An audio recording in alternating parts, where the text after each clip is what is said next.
warahmatullahi wabarakatuh. Perkenalkan, nama saya Fatmawati dari Manajemen Pendidikan Islam Lokal 1 semester 6.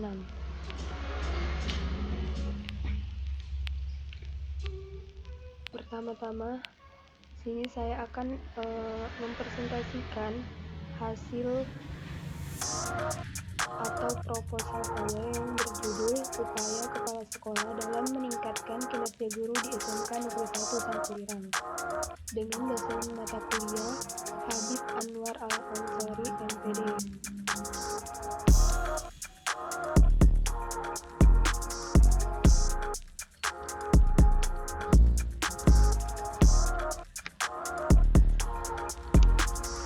Selanjutnya yaitu pada pendahuluan.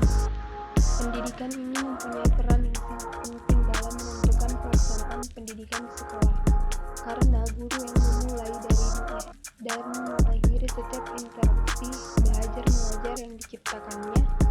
Oleh karena itu, guru sebagai tenaga profesional harus memahami hal-hal yang bersifat filosofis dan konseptual, juga harus mengetahui dan melaksanakan hal-hal yang bersifat teknis.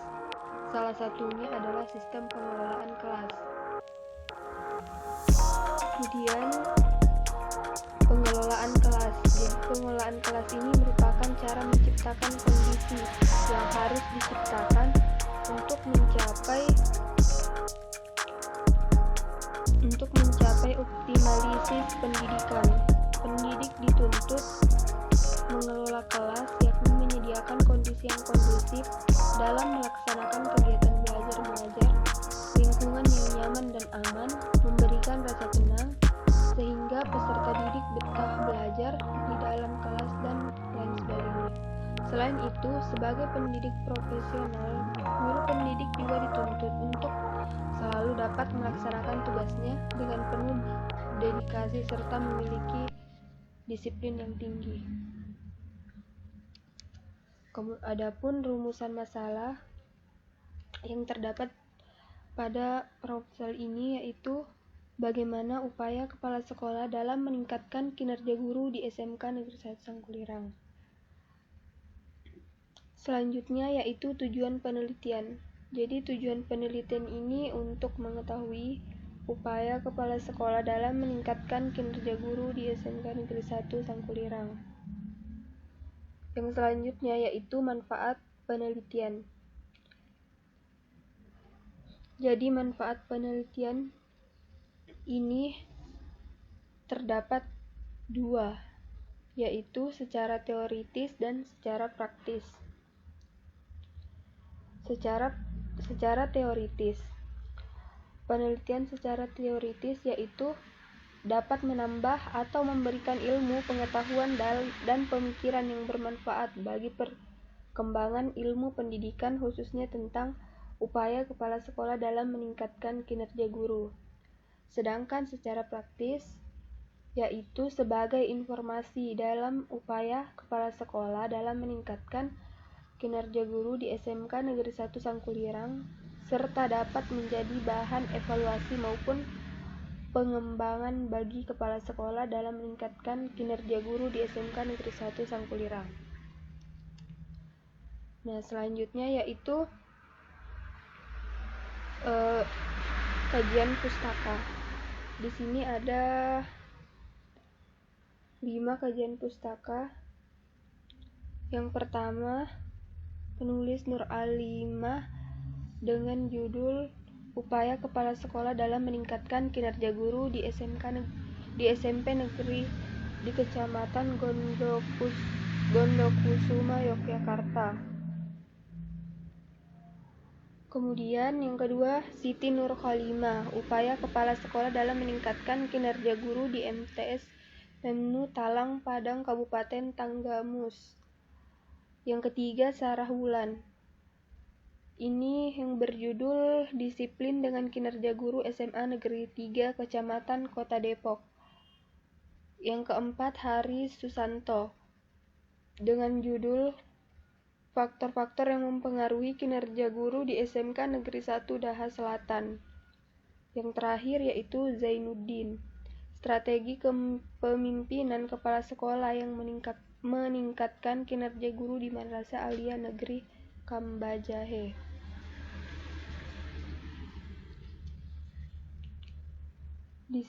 Selanjutnya yaitu landasan teori. Landasan teori yang pertama yaitu kepala sekolah. Jadi kepala sekolah ini merupakan profil sentral sebagai pemimpin dalam dunia pendidikan.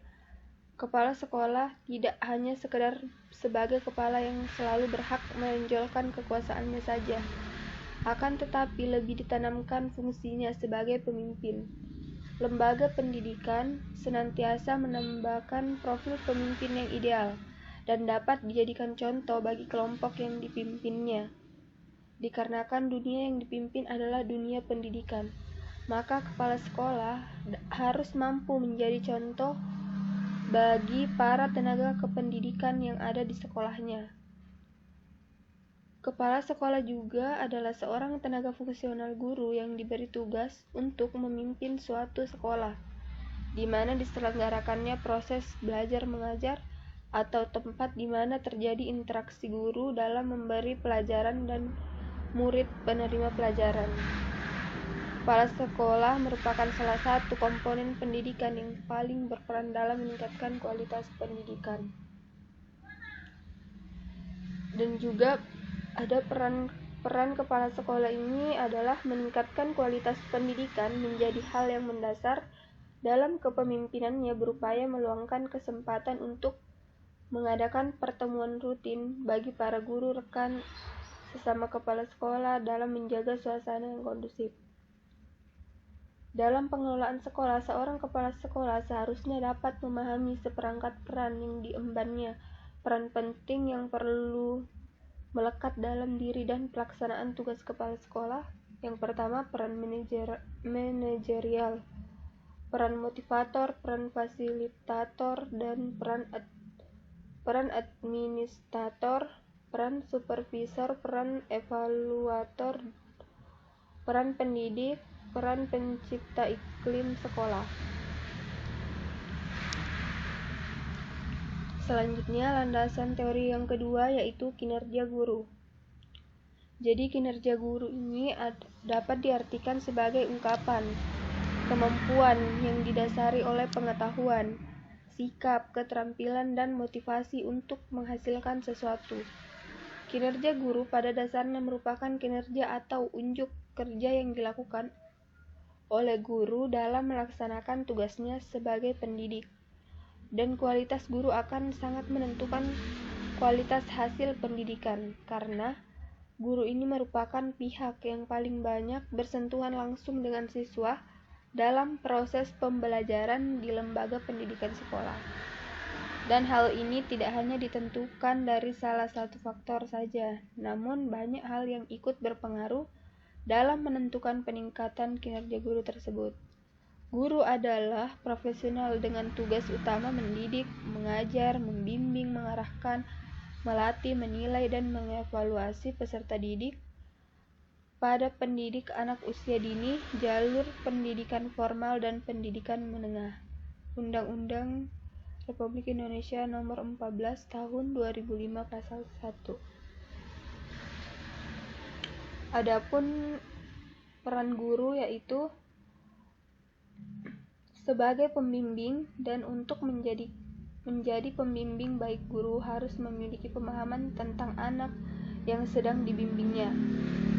Sementara itu, berkenaan peran guru mata pelajaran dalam bimbingan dan konseling, Sofyan Siwilis mengemukakan bahwa guru-guru mata pelajaran dalam meningkatkan pendekatan kepada siswa harus manusiawi, religius, bersahabat, ramah, mendorong, konkret, jujur, dan asli, memahami dan menghargai tanpa syarat. Kemudian tugas sebagai seorang guru yaitu mendidik, mengajar, dan melatih, berarti meneruskan dan mengembangkan nilai-nilai hidup. Mengajar berarti meneruskan dan mengembangkan ilmu pengetahuan dan keterampilan dan teknologi, sedangkan melatih itu mengembangkan keterampilan peserta didik. Adapun mengenai tugas dari seorang guru, yaitu dalam bidang kemanusiaan di sekolah harus menjadikan dirinya sebagai orang tua kedua. Ia harus mampu menarik simpati sehingga ia menjadi idola para peserta didiknya. Pelajaran apapun yang diberikan hendaknya dapat menjadi motivasi bagi peserta didiknya dalam belajar. Sedangkan tanggung jawab seorang guru, yaitu sebagai pendidik, pada hakikatnya merupakan perlimpahan tanggung jawab dari setiap orang tua. Orang tualah sebagai pendidik pertama dan utama. Jalan yang ditempuh pendidik bukanlah pekerjaan yang mudah dan tugas mereka tidak ringan. Mereka telah sanggup mengemban amanah walau itu sangat berat. Tanggung jawab guru sebagai pendidik sangat besar. Sesuai dengan amanah dan tanggung jawab yang dipikulnya sangat besar pula. Jalan yang ditempuh para guru tidak mudah dan tugas mereka tidaklah ringan sebab mereka telah sanggup mengemban amanah. Seorang guru pada hakikatnya adalah pelaksanaan amanah dari orang tua sekaligus amanah Allah Subhanahu wa taala, amanah masyarakat dan amanah pemerintah. Selanjutnya yaitu metode penelitian. Metode penelitian yang pertama yaitu jenis penelitian. Jadi jenis penelitian yang digunakan sini adalah kualitatif. Jadi kualitatif ini adalah menentukan dan menggambarkan kenyataan dan kejadian yang diteliti dengan cara mendeskripsikan dan menggambarkan yang peneliti dapatkan di lapangan. Kemudian yang kedua, jenis dan sumber data. Data yang diambil data kualitatif, yaitu data yang diperoleh dari hasil wawancara dengan pihak yang bersangkutan, berupa data lisan dengan penjelasan menguasai pembahasan peneliti. Di sini data dibagi menjadi dua, yaitu data primer dan data sekunder. Kalau data primer itu data yang diperoleh peneliti dari sumber aslinya. Maksudnya, pengumpulan data primer ini merupakan bagian integral dari proses penelitian yang digunakan untuk mengambil keputusan dan melakukan wawancara terhadap pihak yang bersangkutan. Kemudian yang data sekunder itu yaitu data yang tidak langsung diperoleh. Jadi data yang tidak langsung diperoleh dari dokumen-dokumen dalam hal ini bersumber dari penelitian yang meliputi seperti buku, jurnal, skripsi yang berkaitan judul penelitian dan data-data yang terkumpul. Kemudian fokus penelitian. Fokus penelitian ini yang dimaksud itu untuk memperjelas ruang lingkup pembahasan penelitian ini sehingga terhindar dan tidak terjebak oleh pengumpulan data pada bidang yang sangat umum dan luas, tidak relevan dengan tujuan penelitian. Adapun fokus penelitian ini berfokus pada bagaimana upaya kepala sekolah dalam meningkatkan kinerja guru di SMK Negeri 1 Sangkulirang. Selanjutnya yaitu teknik pengumpulan data. Di sini ada 3 teknik pengumpulan data. Yang pertama, observasi. Nah, observasi ini merupakan pengamatan yang dilakukan secara alami untuk memperoleh data mengenai kondisi objek yang sedang diteliti. Jadi observasi ini bertujuan untuk memperoleh gambaran yang jelas tentang kehidupan sosial yang sukar diperoleh dengan metode lainnya, baik secara langsung maupun tidak langsung. Kemudian teknik pengumpulan data kedua yaitu wawancara.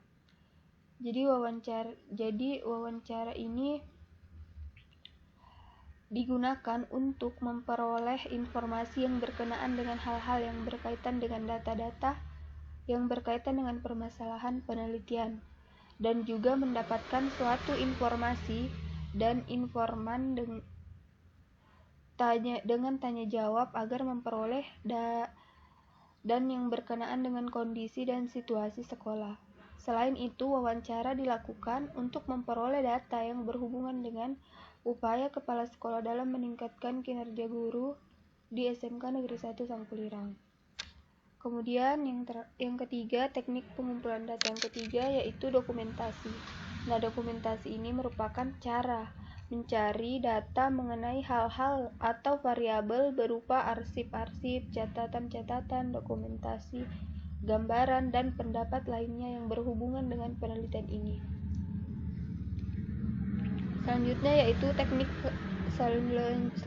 yaitu keabsahan data.